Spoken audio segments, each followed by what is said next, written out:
Hi everyone, I just wanted to shoot a quick video in regards to having your 12 volt outlets in your car turn off when the car is off or turn on when you put it into accessory mode. A lot of cars nowadays, especially Fords, seem to have the 12 volt outlet on at all times. This might be great for you, but if you want to put in something like a dash cam or a GPS and have it shut off when the car is off, it's not the case, and you end up having to try to unplug it every time you get in and out of the car. So anyways, in this video I'm going to show you how to work around that and have your accessories turn on and off along with the car. Alright, to get this job done you're going to need the following items. The manual for the car. Over here I've got a fuse tap. This is essentially what this does is it taps into an existing fuse and you can kind of get the power off that existing fuse. There's two types of these. This one has like a little bit of a lead on it, and the other ones are essentially like a metal sleeve that goes onto the connector of the fuse, and it kind of pops out and you can connect to that. I'll show you that when I'm installing it though. You may or may not need a 12 volt outlet. In my case I want to use one. In your case, what you can do is, if you have like for example, if your GPS or your dash cam has one of these on it, you can just cut the wire right here and hardwire it into the fuse tap. You're gonna need a circuit tester or a multimeter, wire cutters, wire strippers, and you'll probably need at least one of these electrical eye outlets. So first things first, in your manual you're gonna notice that you're gonna have a section for fuses. Look into that section and you'll notice that there's probably more than one fuse box in the car. There's usually one in the engine bay. There's also one usually in the passenger seat area underneath the dash, and there's sometimes one in the trunk area.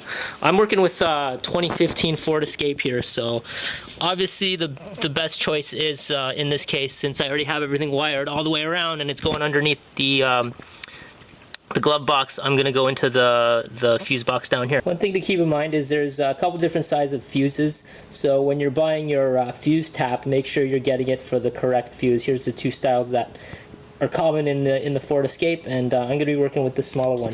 The way to test the fuses is on the top of them, and I'll get into that in a little bit more detail, but on the top of them there's a little piece of metal where you can tap into, and you can use your multimeter or your circuit tester to see whether there's a complete circuit or not. Alright, so we're underneath the glove box now looking at the fuses. What I'm going to do is I'm going to leave the car off, take the key out, and I'm going to run through all these fuses with my circuit tester to see which ones have power when the car is off. As you can see, the light's going on. I'm just going to quickly run through all these fuses to see which ones don't light. I'm looking for the ones that don't light. That means A, it's either part of another switch, or B, it's not on because the car's not on. Okay, here we go. I found a full row from 82 all the way to 88 that are not lighting up right now. So I'm going to turn the car into accessories and see if any of those light up. Okay, cars and accessories, pardon the beeps. Let's see if we can find any of these. Okay. Okay, so the first three are not lighting. Oh, here we go. So we got 85, 86, and 87 that lit up after the accessories were turned on. So we're going to be trying to hopefully tap into one of those circuits. So I'm going to go back to the book to see what those fuses do. Alright, so I'm back in the manual here, and I'm looking at the fuses I just pointed out, and it looks like 87, F87, is essentially a spare and it's not used. So in this case, it's probably the perfect one to tap into. You can tap into the other ones and it shouldn't be a problem, but if you do have a spare like this, you might as well use that one up. So that's what I'm going to use up right now. Alright, I went ahead and assembled my fuse tap. As you can see here, this is what's going to be going inside the existing fuse, which is 87, and then 87, the original fuse, goes first.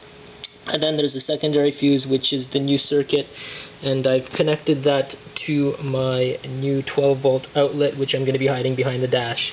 And then this is going to be your ground. It's just the electrical eyelet connector on that. So let's go ahead and throw that in. Alright, So the fuse tap with the fuses are in, and like I said on my Ford Escape 2015, it was the F87 fuse holder was the place to go. So anyways, once this is in, half your battle's won. That means you have positive power or hot wire hooked up. The other half of the battle is to get the ground side. This can be tricky depending on what vehicle you're coming out of.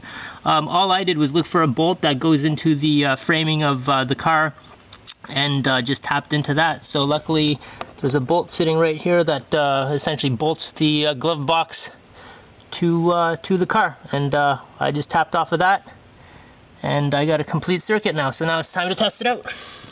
Here's my dash cam without power, and as you can see, the red LEDs coming on. I just turned it and it's on. Now turn it off. And it takes a few seconds to cut off, but it will cut off.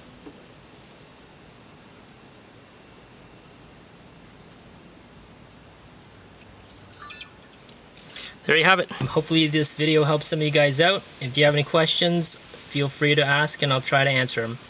Time for a beer. Cheers.